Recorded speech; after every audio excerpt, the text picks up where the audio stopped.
আজি আপোনালোকে গৌৰৱ গগৈক সুধিব যে তেওঁৰ পৰিয়ালত পাকিস্তানৰ বেংকত কেইটা একাউণ্ট আছে। মই আজি খালি হিণ্ট দিছোঁ আপোনালোকক। তেওঁৰ পৰিয়ালৰ একাউণ্টত আজিও পাকিস্তানত ৰানিং আছে বেংক একাউণ্ট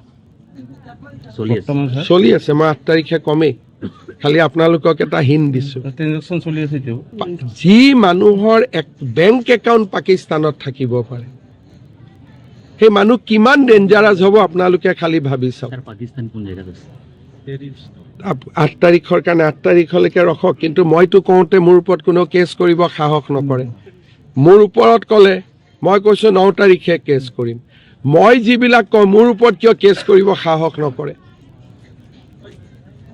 আজি যে মই 2 মাহৰ পৰা কৈ আছোঁ মোৰ ওপৰততো কোনেও কেছ কৰা নাই। কিয়? তেওঁলোকে জানে যে কেছ কৰিলে উল্টা বিপদত পৰিম। আজি মই কৈছোঁ যে পৰিয়ালৰ পাকিস্তানতো বেংক একাউণ্ট আছে, খালি হিণ্টটো দিছোঁ। 8 তাৰিখে বাকীখিনি কম।